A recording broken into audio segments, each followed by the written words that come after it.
line is my electricity line, not loose freight to prevent short circuits or corrosions. From here, I'm gonna start with my glad hands. Make sure they're not cracked, broke, or damaged, no illegal welds, nuts and bolts are tied properly and secure, and the seal around the inside is not cut or torn to prevent any leaks.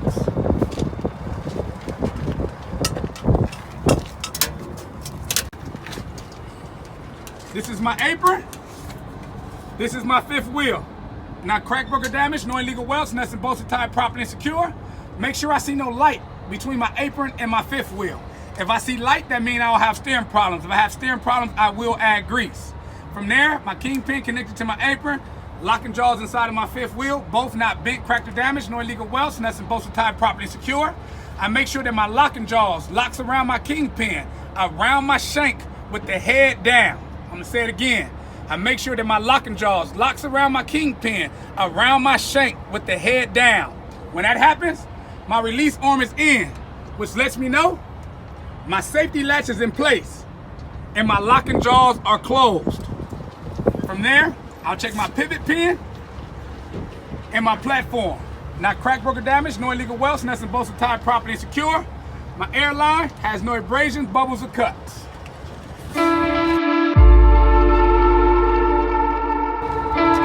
Start with my sheet metal. Just say trailer, don't say sheet metal. Start with my whole trailer.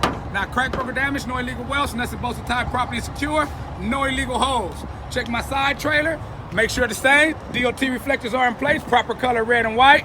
Check my ID and clearance lights, should be amber in the front, red in the back, no missing bulbs, working properly. Right? I'll wait till you get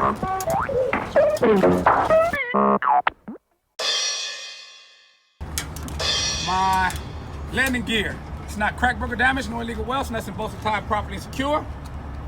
This is my crank handle. This is my support arm. This is my leg. And this is my boot. Make sure my crank handle is properly mounted. My leg goes up and down. And my boot should have play to get grip on bad surface. But this one doesn't move. So he's stuck if he's on the hill. He can't move the shit. Can't take his trailer off. He got to be on flat surface. You want the one that moves. All right? I have a gearbox. Consists of 2 gears, properly lubricated, working properly.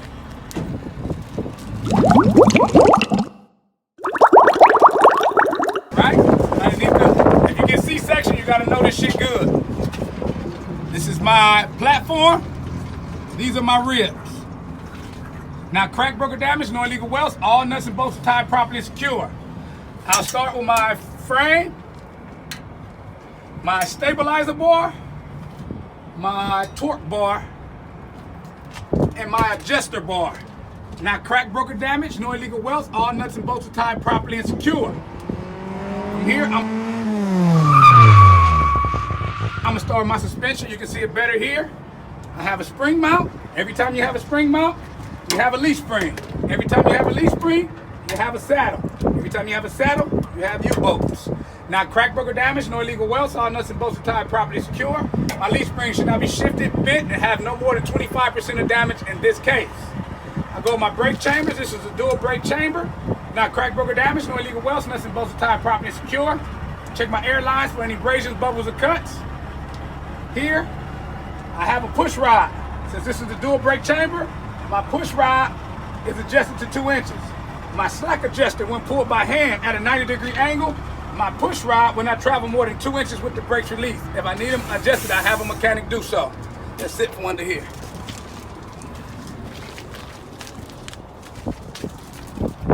All right, start with my last axle. All right, this is my 4th axle. Same as 2nd and 3rd. Make sure I have a 4-inch gap in between both tires, no object sticking. Make sure my tires, they can be used or rethreaded. These tire depths should be at 232 seconds in depth, 100 PSIs manufactured up specifications. Sidewalls, no abrasions, bubbles, or cuts.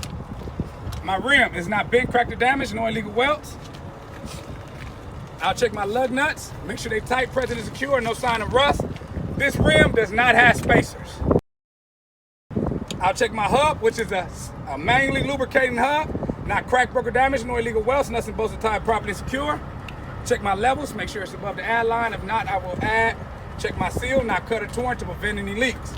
Every time you see a hub sticking out, it's manual. Every time you see it flat, like the second and third, is self. So on this truck, you got manual, self, self, manual. All right, that's it for the tires. All right, I'm gonna start with my door. Since it's wood, it's no illegal welds. It's not no illegal welds. It's not crack, broke, or damaged. All nuts and bolts are tied properly and secure. I check my hinges, make sure they're not bent, shifted. Make sure my door goes up and down properly. My latch, it's not crack, broke, or damaged. No illegal welds. Nuts and bolts are tied properly and secure. Check my strap, make sure it ain't cut or torn to prevent any grip, but in this case, I can still grip my door. My DOT bumper, not bent, cracked, or damaged, no illegal welds. DOT reflectors are in place, proper color, red and white. Check my last license plates, not cracked, broke, or damaged. I don't have to check the date because I checked it in the front. Make sure it's held on by at least 2 screws. My license plate light should not be missing any bulbs, properly secure, and proper color is clear. I'll check my brake lights. Make sure they're red in color, no missing bulb and working properly. I check my signal lights, 4-way flashers, it's red in color, no missing bulbs and working properly. With that, I would check my passenger side the same way I check my driver's side. Only thing different is my crank handle lands on this side and my exhaust and my muffler pipe hangs on this side, and that completes my pre-trip inspection.